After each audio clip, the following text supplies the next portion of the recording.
go ahead and get started really quickly, if that's all right with y'all. I want to go ahead and plug in so that we make sure that we have plenty of time to cover everything that we are going to cover.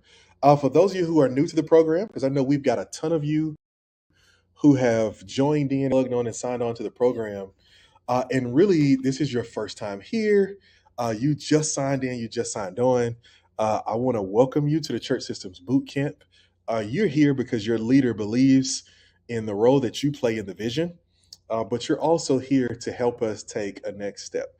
And so, if you're watching live from our live stream page, you won't be able to comment. This program that we're using is in beta, and I was one of the first people to plug onto the program. So I've been rocking with the program every step of the way, and they're constantly adding new stuff and things of that nature. And so one of the things that we're waiting on is the ability to have chat. So chat is coming soon, not quite here yet. But if you're watching in the members area, you can drop comments right there under the video, and you'll be able to do that in the future. So in the future, I will encourage you to just log into your members area and watch from there. All right. So tonight we're gonna have fun. We're gonna spend some time really talking about ministry volunteers, specifically 7 questions that volunteers are asking.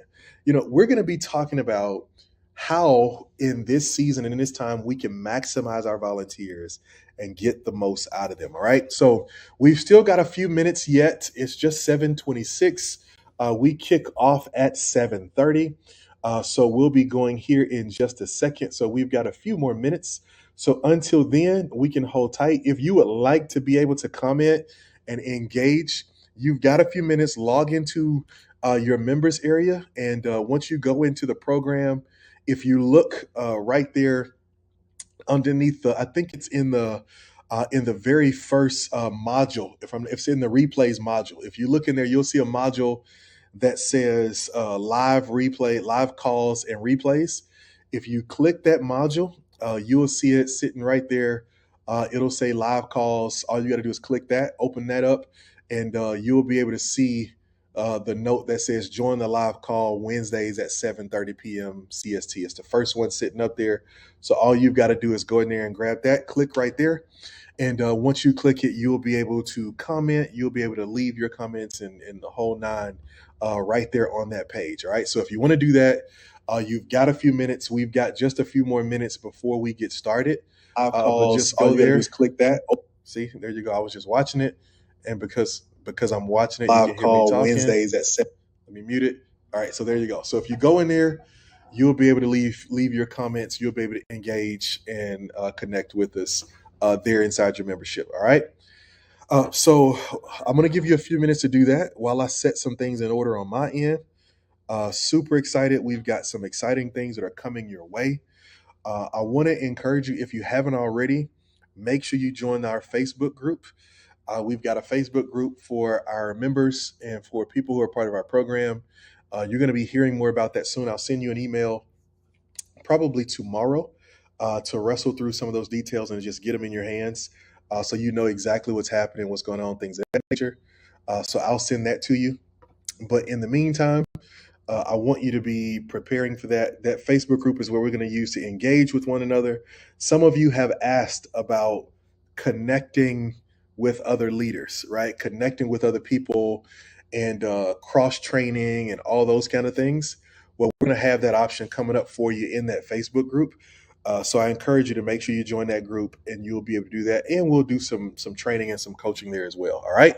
So it's right at 7:30. So I want to jump into our training for tonight. I'm super excited about it. This is going to be a really, really, really high value training. And so I really want you to make sure you're taking some notes. Make sure you lock in. If you're watching from the members area, I want you to come in, engage, interact with me. And as I give you just different things, I just want you to just drop your wisdom there. All right. So tonight we're talking about ministry volunteers, 7 questions volunteers are asking. So let's start rolling through this. What we're going to talk about tonight, we're going to talk about 4 things. We're going to talk about why volunteers matter. We're going to ask the question, how big are you dreaming? And you'll see why that matters here in a bit. We're going to talk about the 7 questions that volunteers are asking and how our ability to answer those questions removes barriers for volunteers to commit and to be a part of what we're doing.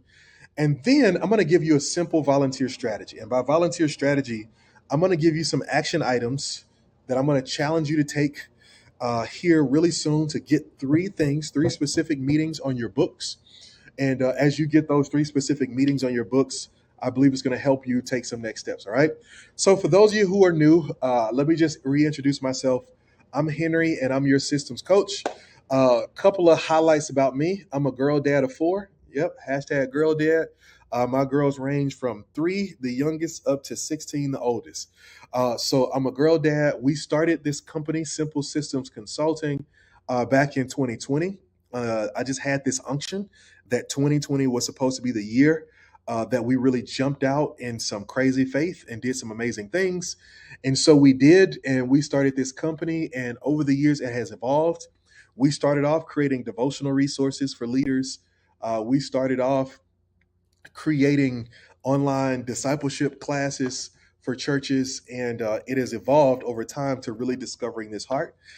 And so this is where we are today. And really, my goal is this: is that I want to see you become God's vision, right? I don't just want to see you live out a vision, or no, I want to see you become the vision that God had in mind when He created you. And so that's why I'm here. I'm here to help you become everything that God has intended you to be. Because at the end of the day, what I'm doing doesn't matter as much unless you're walking in the fullness of who God has called you to be. And so that's my goal here. I want to help you become God's vision. And so I'm excited to have you here in the program, have you a part, and I'm excited to get to know you some more. All right. So let's jump right in and let's talk about why volunteers matter. When we talk about volunteers, we're talking about those people who choose, who make the conscious choice, the conscious decision to serve and support the vision that the unified vision that God has given the church. And so we're talking about these people who say they decided, hey, look, I want to be a part of this. We are the hands and feet of Christ within the context of the local church who come to make a difference. And so when we talk about this group, there are three things that I think are important in our understanding of volunteers. Number one is understanding kingdom mission. Kingdom mission. And really what that means is that, we talk about volunteering, and this is a big misnomer in the church. Volunteering isn't something that we're supposed to choose. Serving is a part of discipleship. A part of serving is doing things, some things that we enjoy, but some things that we may not enjoy, but that are necessary. And there are some parts of serving that are just necessary. It's not that I got to be in love with it. It's not just I got to have a fun time with it, but it's necessary. I think the same thing about evangelism. Most people will tell you, I'm awkward. I don't know what to say. I don't want to just walk up to people talking about, do you know Jesus? And it's like, it can be an awkward thing, but guess what? It's awkward, but it's also not optional. It's a part of the Christian life, and serving is the same way. And so one of the things that we want to keep central in our thinking about volunteers is that it's a part of the kingdom mission. When you embrace that mindset, you'll stop worrying about just asking people whether or not they want to serve, but you'll have a mindset that has the expectation that every new person who connects with the church will come in with an understanding that they're expected to serve. And so it's important that we grab that, because here's the reality. There is no such thing as a selfish disciple. Because to be a disciple means to live out the discipline of another, right? And Jesus wasn't selfish, right? And so if I'm a disciple of Jesus, if I got selfishness in me, it didn't come from him.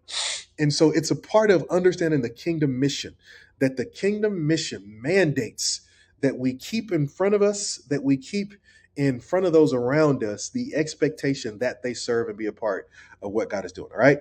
Number two is kingdom advancement. Kingdom advancement is that the kingdom agenda is going to go forward as people gather together for the sake of ministry. I love this quote by Miles Monroe. Vision is always given to a person, but it is fulfilled by people. Is that vision often comes to a visionary leader, that God often speaks to the man or the woman that he has set in the seat of authority within the church. But then he comes alongside them with a group of people, with a village, to say, now let's walk together to go out and fulfill that which God has called us to do. And that's one of the things that we're talking about when we talk about kingdom advancement. We're talking about the mindset that recognizes that, hey, we're a part of something that's bigger than us. We're a part of pushing forward the kingdom agenda, not just our agenda. And so we want to advance the kingdom. And then number three, the final thing I want you to understand about this before we jump a little deeper into this is kingdom expansion. Kingdom expansion. You know, volunteers are how leaders get promoted to new levels of vision and creativity. Let me say it again. Volunteers are how leaders get promoted to new levels of vision and creativity. Here's what I mean when I say that is that when volunteers are raised up within the church, they take on tasks that free up other leaders to go and focus on other things. And the goal, especially as senior leaders, as staff, is for all of us to be doing what only we can do, right? There are some things that I do day to day that a volunteer can't do, right? But even those things that are so important for me to do won't get done if I am stuck doing tasks that other people can do. This is why we see the calling of the first deacons in the book of Acts. Is the disciples say, "Look, we shouldn't be up here waiting tables. Like we shouldn't be running a food program." Now, the food program is vitally important to the work that the church is doing. Don't get me wrong. But as the apostles, we have been given the call to spread the kingdom, to expand the kingdom of God. And so, in order to do that effectively, one of the things that we've got to do is that we've got to embrace the raising up of volunteers. And here's a mindset I want you to have: today's vision is just the beginning. Oh my goodness, I don't know who that is for, but today's vision is just the beginning. This is just the beginning of what God is going to do. This is just the beginning of what's coming next. This is just the beginning of all the amazing things that we can expect as we continue to be faithful in what the Lord has called us to do. All right. So understanding that this is just the beginning. And so volunteers are a part of our promotion. All right. So now here's the question that I want to ask before we jump into our 7 questions. How big are you dreaming? Are you dreaming big enough? Does your dream and your vision match God's dream and God's vision for you and for the church, right? Are you dreaming big enough? Look at this quote. I want you to get this because, as far as I know, I just made this up. I created this quote. I made this quote up when I was writing this lesson. The scale of your vision determines the scale of your volunteers. The scale of your vision determines the scale of your volunteers. Let me explain what I mean. You see that picture right there on screen? You've got the dump truck, you've got the digger, you've got all this heavy machinery. Well, guess what? If you're building a doghouse, you don't need that heavy machinery. You don't. If you're building a little 10 by 10 shack in your backyard, you don't need that heavy machinery. The only way you need heavy machinery is if you're building something that is going to be significant and have a significant impact. And here's what I'm saying. I know that to a degree, we can't control all of the details of who we become and what our churches look like, how many people we reach, and all those different things. And that's not what I'm talking about. What I'm saying is God controls the outcome, but you control the amount of faith you bring to the table. Are you bringing the kind of faith to the table that says to high capacity people who engage with your church that we have space for you to be involved and to be involved in a significant way, right? Do you have that kind of vision? Is your vision large enough so that heavy machinery, heavy equipment, gifted leaders, high capacity leaders can come around and see how they have a place to fit into the magnitude of the vision that God has given you? You know, one of the pieces of vision I'm casting personally for our church is I'm getting ready to do this starting next Sunday. We're going to be reintroducing our church plant. We want to plant a new church next year. And one of the things that I want to say to our congregation is that, hey, my plan and my hope is for us to plant 10 new churches in the next 10 years, all around the surrounding Birmingham area. And you heard me right. I didn't say plant 10 campuses. I said plant 2 new churches, which means I want to raise up some leaders and send them out to go and plant churches. Now, I want to walk alongside those leaders and have them continue to be a part of our family of churches. But I want to say, hey, look, if you feel that call, there's no need for you to feel stuck here. What you need to do is commit to the process and commit to being a part of what God is doing. And we're going to prepare you to go. And so this is what I'm asking you. Are you dreaming big enough so that when people come to connect with the vision, they can look at it and go, man, I see what you're doing. That's one of the things I really want to get back to. When we first planted years ago, people used to come and they would look around and they would say, okay, I see where you're trying to go. It's not there yet, but it's like, I can see what you're trying to create. I can see what you're building. I can see what's coming. I can see what's happening. And that's the kind of, that's culture. That's when you have this big vision culture where you're casting a vision and everybody can see what it is. That is one of the things that helps you develop and bring in volunteers, right? So are you dreaming big enough? I'm challenging you to go to your notebook, go to a notebook and literally just draft out your vision. If I could, I don't know if you'll be able to see this on screen, but I'll just show you a little bit about what I do. I use this resource right here called the Fox Planner. And there are a couple of different options. There's a Fox Planner, there's the Panda Planner. Here, let me enlarge the screen real quick so you can see it good. There's a Fox Planner, there's a Panda Planner, there's all of that, right? But I use this one. And so from time to time, what I do is that I'll open up this notebook. I'm trying to find a good place. And I sketch vision. I sketch out, here's what I'm thinking about. Here's what I got in mind. Here's something new I wanna create. Here's all the stuff that I've got in mind. This is when I was drafting out our blueprint for the retreat last year, right? And I started laying out what this is. I'm envisioning who are the people I need around me in this season to lead well. I just read this book, Who Not How. And so I started detailing what I needed and what I was looking for. And that's a part of your vision. Your vision clarifies who you need, what you need, so you can make a good decision about where you're going next. All right. So I want to challenge you to take some time and start crafting out your vision to get clear, just your ideas, right? You don't have to form it yet. We can work together on that, but just start crafting out. Here's what I see. Here's the future that I see, and here's what I think God wants to do in the future. All right. So are you dreaming big enough? So now we're going to step into the 7 questions, right? And we're going to go into all of these questions that volunteers are asking. And as we walk through these questions, we're going to focus on these key components that are going to help you see what people are thinking about, right? And I want you to be notating which of these do you think are the greatest struggles for the potential volunteers in your church, right? What are the greatest struggles for the potential volunteers in your church when it comes to this stuff, right? So let's get started. Number 1, it is the question of mission. What's the big picture? People want to be a part of something that is bigger than themselves. They want to be a part of something that's making a difference. They want to be a part of something that they can look at and say, okay, look, man, this right here, it's helping me take the next step. It's helping me to go to the next level. And so we want to be able to answer the question, what's the big picture? Right? What are we really building? Right? When I cast that vision to our church and I say to them, hey, look, we want to plant 10 churches in the next 10 years. It's going to give context to my intensity. It's going to give context to the speed and the velocity at which I want to move things, right? It's going to help people understand why, but it's also going to help them understand that it's not a self-serving vision. That planting 10 churches in 10 years doesn't help me, right?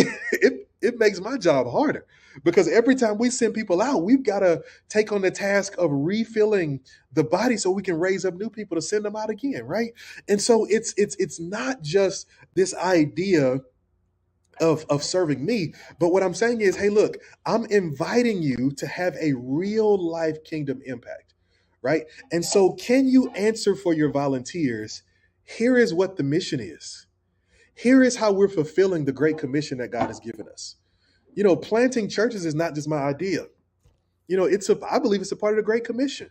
If you're going to be constantly reaching new believers, then you constantly need to be creating new churches. Because if you don't, then at some point you get to a place where it's hard to give everybody space to be who God has called them to be in one building, in one congregation. And so you've got to multiply in order to create space for people to be and become what God has called them to become. And so that's a question you want to answer. What's the big picture?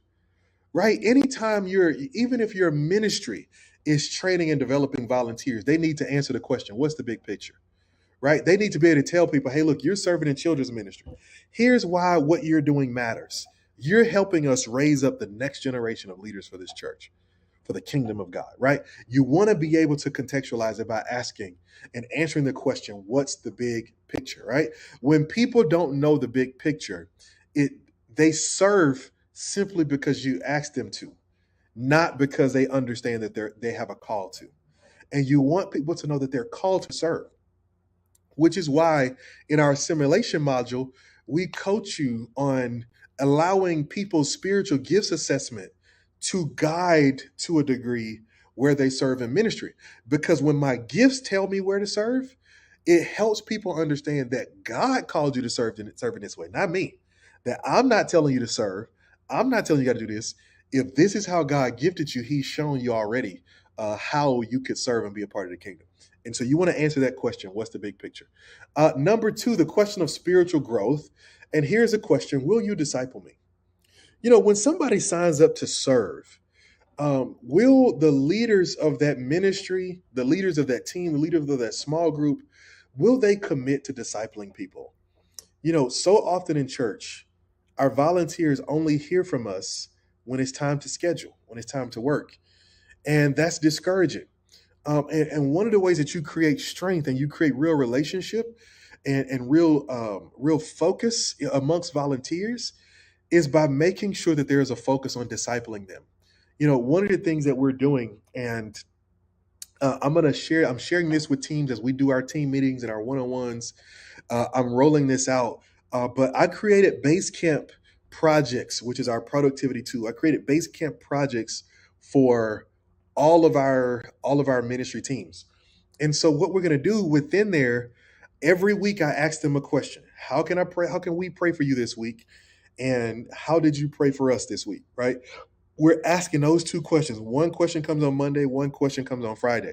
And so a part of that, their prayer requests are going to show us how we can disciple them. They're going to tell us what's happening in their lives. And so now I can pick up the phone and call them and say, hey, I saw you posted about what was happening with your mom. How's that going? All right, how are you navigating that? All right, can we get together for coffee this week so we can just sit down and talk? Right. And so it's opportunities for discipleship. And so volunteers want to know is that if I come and serve on this team, is this going to be a part of helping me grow spiritually? Because so many people who volunteer, this is what they're thinking. They're thinking like, man, listen, maybe if I go serve, this is going to help me get over the hump spiritually, or take a next step spiritually. And so you want to answer that question. When you're describing your volunteer opportunity, you're not saying, hey, look, we need somebody to step up and do this, right? Like, no, that is not how you ask for volunteers, right? And if that's how you've been asking for volunteers, stop right now, right? Do not walk in the room and say, hey, look, we need somebody got to step up and do this. If somebody don't do it, we in trouble, blah, blah. Don't do that. All right. That is not what we need. That is not how we do volunteers. Okay. The way we do volunteers, instead of doing it that way, is that we want to cast vision the right way. All right. We want to cast vision in a way that lets people know that, hey, we have an opportunity for you, that, hey, we want to connect with you, that, hey, we believe that you can be a part of what God is doing here. Right. But it's not one of those things where we're saying, hey, look, if you don't step up and do this, oh, my Lord, it's over with. We going to die. That's not how this works, all right? We're casting vision, and a part of that vision is, hey, look, here's your next step spiritually. All right, let's keep going. Number three, relationships. This is a big question, and I'm going to get all in your business. Is this a healthy environment? Is this a safe place? If I come to serve, am I going to get caught up in church mess that's happening on the leadership level, but because it's not being addressed on the leadership level, it's leaking into the volunteer level? So now the ushers won't cooperate with the greeters because the leader of the usher doesn't like the leader of the greeters, or they got a fight going on, right? Is this a healthy environment? Is this a safe place where people are walking in maturity, and then when issues do arrive, that leaders are addressing it head on, face to face, to deal with it before it becomes a full blown issue, right?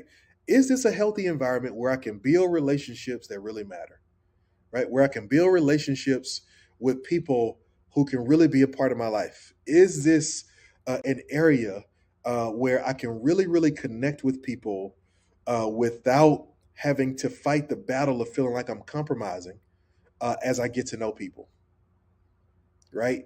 You know, we can't have this mentality where we expect people to just cover up our messes, cover up our issues, cover up our stuff, all like that's not what we're called to. We're called to address things so that we can constantly be in that process of sanctification, right? And so that's one of the things that you've got to answer is this a healthy environment? If so, what makes it healthy? Or how do you ensure what guardrails are you putting up to make it a healthy environment, right? From for us, that's what base camp is for us. Is that we're saying to our teams, hey, look, all communication goes through base camp now because myself, our executive pastors, our leadership development coordinator are all in those base camp projects. And so as communication is happening, we're there to oversee it. We're there. So if we see a red flag, we can jump in and deal with it, right? We're making sure that there isn't stuff happening or being planned that we're not aware of, right? And the way that we're doing that, that's one of the ways, rather, that we're ensuring that we can have a healthy environment, that we're going to be there to help with the nurturing and to help with the care of people, all right? So people want to know about relationships. Relationships are important. If people don't make significant relationships in the church, they don't stay. They don't stay, right? If somebody can miss church for a month and nobody notice, that's not a good sign, right? I know I can't be the one to notice, and often because I'm standing from the stage and I'm the shepherd or the lead shepherd, I tend to notice when somebody goes missing, right? But I want other people in the church to be aware when people are missing, and your volunteer team should be one of the connecting points. Volunteer teams and small groups should, or your however you do that, your care ministry should be connecting points for people. All right. Question number 4. It's a question of authenticity, and y'all can tell by the way that I worded this question that I am not playing no games. Are you just using me? Volunteers are asking that question. They may not be asking it out loud, but they asking that question. Are you just using me? Right? Do you really care about who I am? Do you really care about who I'm becoming? Do you really care about what I'm doing? Do you really care about those things? Or do you just need somebody to do this specific thing for you? People can tell when we authentically care about them. And so as a volunteer leader, as a ministry leader, as senior leaders, we want to make sure that people know that by coming close, we're here to care about them. I learned a couple of years ago when people kept coming and asking me about being their mentor and mentoring and things of that nature. I discovered a long time ago that the best pour that you're going to get out of me is just in the core of life. It's in the course of life. So if the more we're around each other, the more stuff will just come out that neither of us were planning, but it's organic. It comes out of the relationship, right? And so I started communicating that. I said, hey, look, a lot of people have been asking. I know maybe some of you others who are thinking. I said one of the quickest ways for us to build connection is for you to help be a part of what we're doing, because this is what I poured my whole life into, right? I put my whole life into building people and building the church and building the kingdom. And so here's one of the ways that you can connect with me. And I just put that out there for them, let them know exactly what it was. And that's how we did it.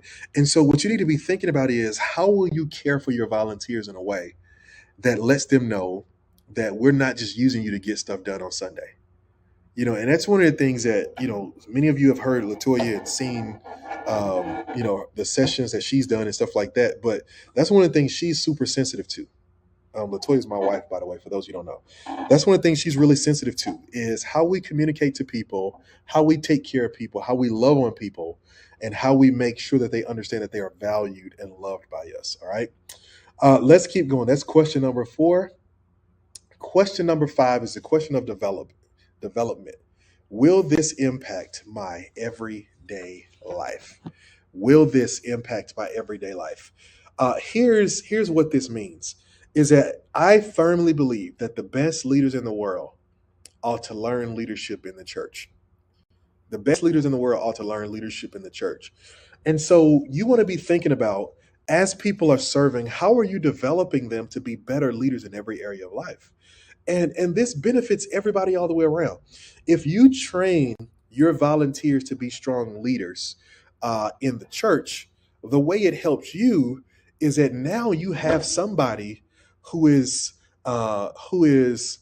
multifaceted. You have somebody who you can say, hey, look, I know you've been serving with the ushers, but I need you to help me correct some admin stuff in children's ministry. Can you help me with that? I'm like, yeah, I can do it, because they understand not just what to do, but they understand how to think. And because they understand how to think, they now have value where they can help in multiple places in ministry. But then it also serves them, because now when they go to work, because they're living out biblical leadership principles, they have a leg up on the people around them. And so now when it's time for a promotion, they could be first in line. When it's time for them to take a next step, it's easier for them to be called upon, because they've grown in their thinking as a leader. You need to teach, and this is a sidebar, but you need to teach every one of your volunteers to think and act like a leader. Every one of them. You need to teach them to act like leaders so that they understand that they have the expectation of knowing, as a believer, everywhere you go, you need to be prepared in season and out of season to be a leader, because it's a part of your call, it's a part of your challenge. All right. So you want to make sure that when you're thinking about volunteers, as you're answering these questions, like if you answer these questions correctly, they give you the verbiage that you use to recruit volunteers. They give you the blueprint for how you develop and train volunteers. All of these. So pay attention to them. All right. Next, number 6 is the question of organization. Uh-oh. I'm stepping on somebody's toes. Will you waste my time? How many times have you been to a meeting that should have been an email? How many times have you showed up to serve only to discover that the person in charge did not organize and prepare for your arrival or for your service before you got there? Such is our lives. All right. And so volunteers are wondering, man, are they going to waste my time? Are they organized? Are they disorganized? I was having a conversation with another leader, and he was asking, why are so many people leaving our small churches to go to the mega church and to go serve and all this kind of stuff like that? And to me, one of the answers is really simple, is that when you go to the mega church, everything is already organized. It's already organized. And sometimes when you come to churches that haven't done the homework yet, in order to serve in a ministry, you got to build it. And the average person doesn't want to do that. And so whether you, even if you're a part of a small team right now, all I'm saying is you just got to think through what a ministry looks like and what it looks like on a regular basis. So if you want somebody to run a coffee bar Sunday morning, then you can order the equipment, you can do the setup, and you can give them a blueprint of, hey, look, here's how we do it.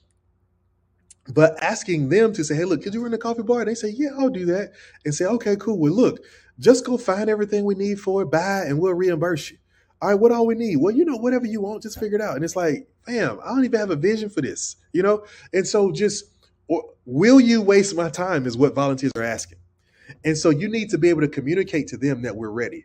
A simple way that you communicate, and this is something that we're working on, and it's going to be in your members area once we finish it, is that we're putting together manuals for all of our ministries to lay everything out for them, right? So we're going to give you ministry manuals where you can literally sit it out there, and then people can look at it and know exactly what's happening, exactly what's going on, exactly what's what. And they'll see that you are organized. They need to see that you put effort into it. Sometimes it comes down to how you even take signups for volunteers, right? If it's just a piece of loose leaf paper that somebody snatched out of a notebook, oh my goodness, that's my pet peeve. Oh my Lord. Don't ever do that. Just go into a notebook, like, here go a piece of paper, put it out there and just write volunteer sign up on the side and put it out front. That says to your volunteers, you're not organized. That wasn't even a forethought to print out a list and send it out. And then the time frame. How much leeway do you give before before the final decision has to be made, right? You want to give people enough time to hear the announcement and to hear the pitch a couple of times and decide to do it, and go from there. All right. So, will you waste my time? Let's be organized. And then number 7, commitment. Will you trap me in this?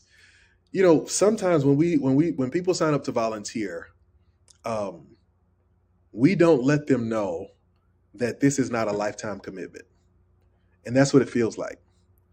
And we got to understand that none of this temporal stuff lasts forever. I was thinking about that. I never thought about it this way, but for some reason we have this mindset that even for the church, that all churches will last forever. And I think we're discovering more and more churches have life cycles. They have seasons, right? That's just like right now. I can't go over to the Middle East and take you to the church at Ephesus. I can't go take you to the church at Sardis, right? Those churches did what they were supposed to do, what they were called to do. And more than likely, they gave birth to multiple other congregations, even as the main congregation dwindled and died itself, right? And so it's helping people understand that you don't have to look like the guy on the screen every day, like when you yawn and you tired, you exhausted every week, right? Because it's also understanding stuff like what are your expectations for how frequently people serve, right? I think the day of expecting people to do something every single Sunday, I think that day has come and gone. I don't think that day is a thing anymore unless you're in specialty ministries like worship and things of that nature. But when it comes to some of the other stuff, especially like kids ministry, like honestly, when we get it to where we have it, where we have more than enough volunteers, I don't want anybody in kids ministry more than twice a week. Twice a week is the limit.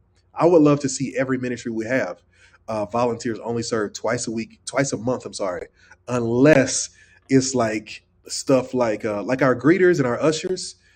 Their serving doesn't pull them out of service. You see what I'm saying? Like they can serve and still receive. Our children's ministry volunteers, when they serve, they don't hear the message, they don't get the fellowship, they don't get to worship, they miss out on all those things. And so you need to think about what are your parameters for serving and what's your system for how you get people to do it. We use Planning Center, and that's one of the tools that we recommend. With Planning Center, people can tell you how often they want to serve so that as you start scheduling them, the system automatically tells you, here's how many opportunities they have left for this month, right? They're only going to serve twice a month. They've served once, so you only got one more time to use this person for the rest of the month, unless it's an emergency, you have to go back to them, right? And so think about that. Communicate to people that, hey, look, we're looking for some people. We're building our parking team, and we're looking for some people who would commit to being a part of our parking team for the rest of the year, right? For the next 4 months, we want people to be a part of our parking team. That's simple. And so they can say, okay, cool, I'll do this to the end of the year. And then by the time you come around next year, you could be looking and saying, talking to them and saying, hey, look, you want to re-up for another year or for another 6 months or whatever it is. But you want to do that, make sure that people know they're not trapped in a lifetime commitment. If people, especially in this culture we live in now, people are averse to commitment. People don't even want to get married anymore, right? We've got a population issue brewing. I don't know if most of y'all know this. We are not having babies at replacement level. And replacement level means for every person who dies, a new baby is born. We are not having babies at that level. Now, the overturning of Roe v. Wade may change that. I don't know. But our population is shrinking, right? And it's because the outgo and the income aren't matching up, right? And so again, people are averse to commitment these days. Is my point. People are not committed to having kids, to being married. People are not committed to even staying at jobs. They're commitment averse. So you need to be very clear in what your expectations are. And I think the shorter periods of time you can do it, even with small groups, we do trimesters, spring, summer, and fall trimesters. And we say, hey, look, just commit to this group for this period of time. And then you can do something different after that if you so choose. All right. So that's a huge part of commitment. And then here's a bonus question. I added one more question for you because I think it adds some value is, will you train me to succeed? Will you train me? You need to train your volunteers. And I'm going to give you some insight on that here in just a second. But one of the main reasons people have given for quitting jobs is they did not feel well equipped or trained enough to succeed. And people don't like to lose. And when people feel like they're failing at something, they would just much rather quit than keep going. They just much rather quit. And so you can help increase your volunteer retention by making sure that you train people well, right? And so let's walk a little bit through a couple of the different ways that you can do that, all right? So as we talk about volunteer strategy, what I want to do here is I want to give you some insight on just a few of the things that you can do to really help uh, push forward your strategy for building out volunteers. So what I'm going to give you is partially going to be to help you map through. Okay, where do we start with this? Like, how do we even get moving in this direction to creating this culture? All right. So I'm going to give you three pretty simple things that you can do. Number one, I want you to plan a monthly team meeting. And that monthly team meeting is for your ministry leaders, your leadership team, your core team, whatever you call it, your executive team, whatever you call that team that sits at kind of the top of your organization, if you would, or sits around the table when it comes to ministry. They sit around the table with the senior leader. That's the person. Those are the people that I'm asking you to meet with. And so I'm asking you to go ahead and get on the books a monthly meeting. That could be an in-person meeting, it can be a Zoom call, whatever it is. But you want to get those leaders together and you want to pray and strategize for the next 30 days. So you're going to talk about what's coming up and what we're doing next and what we've got going on. And there's a template for you in the organization in module 0. You can go in there and you can see this a staff meeting template that you can use if you would like to do it. I've actually got a new module that I'm going to add in there, something that's going to be really helpful. But plan a monthly team meeting, right? If your church is going to be organizing on the same page, it starts with leadership. Your leaders all need to be on the same page about where we're headed, what we're doing, and the direction we're moving in. All right. That is super, super, super important. So make sure that you go ahead and plan a monthly team meeting so that you can meet with your team to plan, pray, and strategize for the next 30 days. All right. That's one thing. Number two, the second thing I want to challenge you to do is to plan a vision night. And for vision night, what you're going to do is that you're going to invite the entire church to come together for this event where you can cast vision for the next season of the church, right? And then a part of that is you're gonna be really letting people know how to serve, right? So here's how we did our vision night is that we brought everybody in, and as they came in, we did a short 5-10 minute icebreaker introduction, got people moving and stuff like that. As people came in, they got a name tag. On their name tag, they had a number 1 through 5. All right. And so based on their number, that's where the room that they went in to go and sit when we released everybody to go to their breakout rooms. So we had two groups that met in our sanctuary, somebody who met in the kids' room, somebody who met in the back training area, and then somebody who met in the cafe, right? And so we sent all the people to those different areas. And then we took our leaders, our ministry team leaders, we focused on specific ministries. We picked very specific ministries, and we sent a leader to each room. And every 10 minutes, we rotated. We said, all right, go. And so, for example, our youth group leader went to group number 1. Our worship leaders went to group number 2. Our media leaders went to group number 3. Discipleship team number 4. And then hospitality number 5, right? And so they talked to those people for 10 minutes about their ministry. They said, hey, look, my name is Henry, and I lead the discipleship team. And here is how we make a difference. With the discipleship team, we're the team that runs the assimilation process. When somebody says they're interested in joining the church or learning more, we host a 4-week class. In those classes, we teach salvation, we teach spiritual gifts, we teach stewardship, and we teach spiritual life.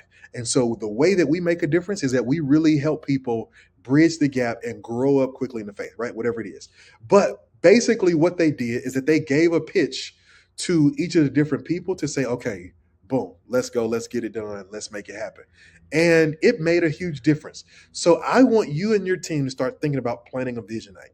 And if you're going to plan it, I would say do at least 30 days out, preferably 45 to 60 days, right? Because you want to start announcing it. You want to make sure that you can get as many people in your congregation as possible. This is an event or a night that you want to try to get the entire church and people who are interested in the church to come out for, right? And if you want to spruce it up, you can have some food. You can do all of those different things, like to really make it what it's going to be. But it's you want to plan it well to make sure that you have it. And if you have some questions about that, you can either email me or you can just drop it in the comments under this video in the members area, and we can talk about it. But plan a vision night, all right? And then here's the last one: is I want you to plan a team night. A team night, all right? We call our team night All Serve, and we're getting ready to do our first one. And so, what you want to do is you want this to be a night where you bring all of the volunteers together, and a component of it is going to be training and enrichment, right? So, it's appreciation, where you're saying thank you to your volunteers who have served. Even as you're looking for more volunteers, it's making sure you don't look over the ones you already have. And then outside of appreciation, you do want to be doing some enrichment, teaching them leadership values, challenging them to think differently and to think forward and all that kind of stuff like that. And then in addition to also having the next thing you want to do is you want to have a training component. And so you want to have a component where you train and teach people not just how we do what we do, but why we do what we do. Like, help them to see why their service matter, why what they're doing makes a huge difference. You want them to understand that and to see that and to know exactly what's happening and what's going on. And so you want to plan that night to make sure that you pull them in and that you get a chance to pour that into all of your volunteers. All right. So plan a team meeting once a month, plan a vision night. I do this twice. I want to do this twice a year. So we've done it so far. We've been doing it once a year, but we're getting ready. I want to shift us to twice a year. So I want to do one in the fall and one in the spring. And then plan a team night where you bring the entire team together. I'm telling you, it is powerful when volunteers come together and realize that they're a part of something bigger than themselves, right? Where they see that it's not just their ministry.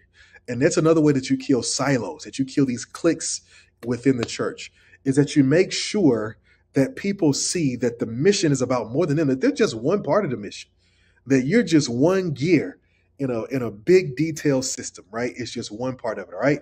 So do that, all right? So listen, you got some work ahead of you. I just put some stuff in front of you, 7 questions and 1 bonus question that your volunteers are asking that you need to answer, and your volunteer strategy, all right?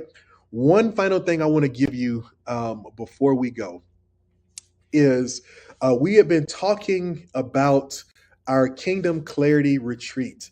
It is November 1st through the 4th this year in Destin, Florida.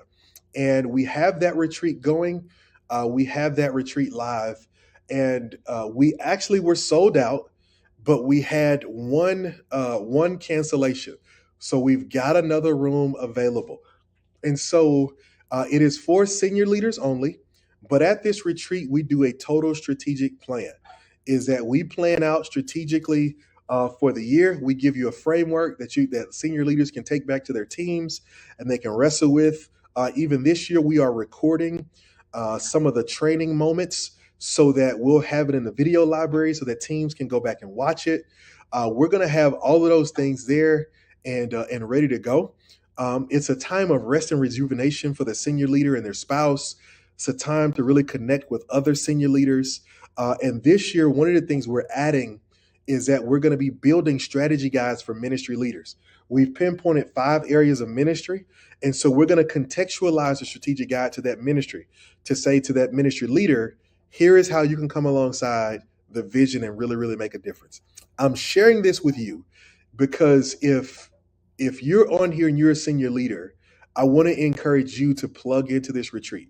I've only got the 1 room left. All right. When you come down, when you register for the retreat, it covers the room for you and your spouse. It covers all of our travel as we're moving around, any activities, all of your food, everything. Once you get there, you don't have to go in your pocket for anything except if you want to go shopping or something like that in the local area. All right. If you're on a team, I encourage you to send your pastor to this. Like, make a decision right now. Hey, look, pastor got to go to this. And if you click that link, that button right there that's on this page, it says save your spot, grab your spot, secure your spot, whatever it says right there on the screen, then you can go ahead and grab that spot. And so it's only 1 left. So I encourage you, if you know and you value your leaders and you value their ability to be rested, rejuvenated, their ability to be clear in their thinking and understand that their clarity is going to lead to your clarity, then you need to put this together. We have put together and we've been wrestling on our theme for this year. And I'm telling you, it's gonna be bananas when I give it to you. So go ahead, if you know that we want to see 2023 be an amazing year. Go ahead and sign up for this retreat now. All right, I'm gonna send an email tomorrow, and it's gonna be open to some others. And so once the spot is gone, it's gone, and there's not much I can do. We go to the house we go to. So if you're at all interested, I encourage you, go ahead, sign up right now, plug in so that you can be a part of this amazing time and this amazing event. All right. Listen, I appreciate spending this time with you all tonight. I know this has been a blessing to you. I know it's been amazing. Go into your members area and continue to work through your modules. Continue to work through your modules. Continue to study the information. If you're one of those people who's moving really fast, and you're on our drip plan where modules are unlocking a little bit slower for you, all you've got to do is email me and I'll send you the details on upgrading to the lifetime access so we can open up more of those modules for you. But in the meantime, I'm super excited about what God is doing. Some of you have some amazing success stories already where God has been showing up and showing out. And so I'm excited to continue to be a part of your story. All right. So listen, let's get to it. Let's go maximize these volunteers, and I'll look forward to seeing you again real soon.